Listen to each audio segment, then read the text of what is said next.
मैं पाकिस्तान हूँ। मेरा जन्म 14 अगस्त 1947 को हुआ।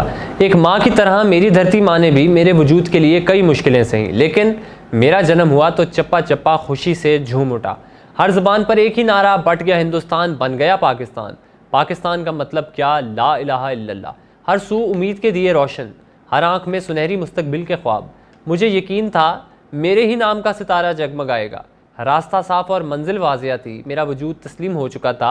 अब बस मुझे काम काम और काम करना था। मेरे बाप कायदे आज़म मोहम्मद अली जिन्ना ने मुझे सब उसूल, तरक्की के सब राज भी बता दिए थे, लेकिन फिर सिर्फ 1 साल की उम्र में मैं यतीम हो गया। कायद के जाने के बाद रफ्ता रफ्ता उसूल बदलने लगे। मेरे सीने पर वजूद मेरे बासी मेहनत से कतराने लगे। खुलूस, दयानतदारी, झूठ और बेईमानी जगह बनाने लगी। फैसले बंद कमरों में और पसे दीवार होने लगे। और फिर इसका पहला नतीजा आमरीत की सूरत में आया जब मैं सिर्फ 11 साल का था। फिर दलील और मंतक की जगह छड़ी ने ले ली। मेरा वजूद ये सदमा बर्दाश्त न कर सका और शल हो गया। एक ही सवाल दिमाग पर हथौड़े बरसाता रहा, क्या कायद ने सारी कुर्बानी, सारी जद्दोजहद इसलिए की थी? 23 मार्च 1940 से 14 अगस्त 1947 तक हर एक मंजर मेरी आंखों के सामने दिन रात रक्स करने लगा। अल्लामा इकबाल, कायदे आज़म मोहम्मद अली जिन्ना, फातिमा जिन्ना से लियाकत अली ख़ान और लियाकत अली ख़ान से सर सैयद अहमद ख़ान तक तहरीक आज़ादी के दर्जनों नामवर रहनुमा। जद्दोजहद आज़ादी में लाखों जानों की कुर्बानियाँ, सुहाग उजड़े, बच्चे यतीम हुए, इसमतें लूटी। बुलवाइयों ने पूरी ट्रेनों को गाजर और मूली की तरह काट दिया और शीरख्वार बच्चे माओ की छातियों में लिपटे रह गए। वो आज़ादी जिसका ख्वाब नए वतन के बासियों ने देखा था, वो सलब हो गया और 1 दहाई तक सिर्फ जनरल अयूब खान के बूटों की चाप सुनाई दी। किसी की दुआएं रंग लाईं या कुदरत को मुझ पर रहम आया। वक्त ने करवट बदली, आमिर रुखसत हुआ और जुल्फ़िकार अली भुट्टो का नाम मेरी आवाज़ बना। मुझ में ज़िंदगी फिर से लौट आई, इस उम्मीद के साथ कि मेरे सारे दुख मिट जाएंगे, मेरी पेशानी पे लगे दाग धुल जाएंगे। मगर दाग धुल ना सके। ये सब मेरा वहम था। नफ़रतों के जो बीज बोए गए थे, इनकी फसल पक कर तैयार हो चुकी थी। दुश्मन ने वार किया और मेरा वजूद दोलख्त हो गया। 16 दिसंबर 1971 मेरा मशरकी हिस्सा बांग्लादेश बन गया। मेरी ज़मीन दुश्मन ने हत्या ली। हर तरफ एक ही सदा कि सब ख़त्म हो गया। कौन होगा जो मेरे नीम मुर्दा वजूद में सांसें भरेगा? भुट्टो सिंध की धरती का एक नडर नौजवान, काबिल था तो ज़ीरक भी, वजाहत थी तो सियासत के रमूज से वाकिफ़ भी था। शिमला गया, मेरे 90,000 कैदी भी छुड़ा लाया और ज़मीन भी। लोगों को नया हौसला दिया कि पाकिस्तान है तो हम सब हैं, हम सब हैं तो पाकिस्तान है। इसकी बातें कायदे आज़म की तरह लोगों के दिलों में घर कर गईं और कौम इसके इशारे पर फिदा हो गई। मैं बेआइन था, मुझे बचाने के लिए पहला मुत्तफ़िका आइन दिया। मेरे ख़िलाफ़ हर वक्त साजिशों में मसरूफ़ कादियानियों को गैर मुस्लिम करार दिया।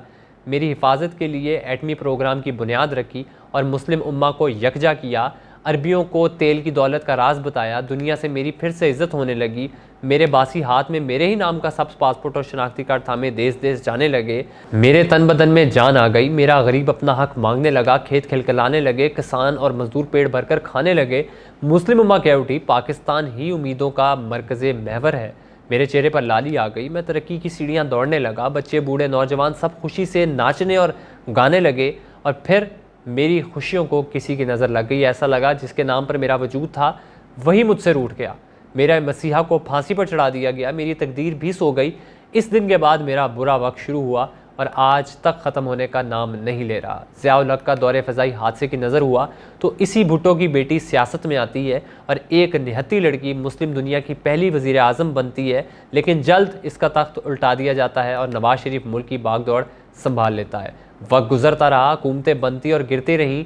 नवाज शरीफ ने मुल्क में मोटरवे का जाल बिछाया, एटमी कुव्वत बनाया और आखिरकार कुछ आराम के बाद जनरल परवेज़ मुशर्रफ की सूरत में फिर से कह दिया गया, अज़ीज़ हम वतनों अस्सलाम वालेकुम। मुंतखब वज़ीर आज़म नवाज शरीफ को जेल भेजकर जमहूरियत का गला घोंट दिया गया। नवाज शरीफ जिसने एटमी धमाके करके मेरे दिफा को नाकाबिल तस्खीर बनाया, दुश्मन की मैली नज़र से बचाया था, मोटरवेज़ का जाल बिछाकर मईशत को तरक्की की राह पर डाला था, 9 साल बाद फिर मेरी आंख ने सिर्फ जबर देखा। मुल्क की तवीलो अर्ज़ में खून की होली देखी और बेनज़ीर मुल्क बचाने आई। मेरी धरती मुझे पुकारती रही, मैं ख़तरे में हूँ। इसके बाद दिन दिहाड़े अपने बाप की तरह रावलपिंडी के लियाकत बाग में खून में बेनज़ीर भुट्टो को नहला दिया गया। इसके बाद मिसाक जमहूरियत और आपस में ना लड़ने के मुआहदे को तार तार करने की कोशिशें हुई, लेकिन बात ना बन सकी और फिर मुल्क के मकबूल लीडर नवाज शरीफ को सियासत से आउट कर दिया गया।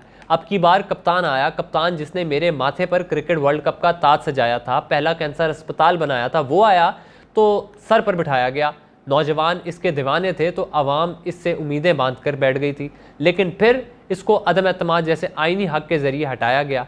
कप्तान अब जेल में है। सवाल ये पैदा होता है कि क्या कायदे आज़म ने जिसका वादा किया था, हमने वो मुल्क बनाया? करप्शन, खोर बाजारी, रिश्वतखोरी, क्या सब ख़त्म हुआ? क्या मुल्क में इंसाफ का बोलबाला हुआ? अगर नहीं तो आएँ, वादा करें, इस यौम आज़ादी पर अहद करें कि रिश्वत बाजारी ख़त्म करेंगे, इंसाफ कायम करेंगे और मुल्क को हकीकी मायनों में कायदे आज़म का पाकिस्तान बनाएंगे।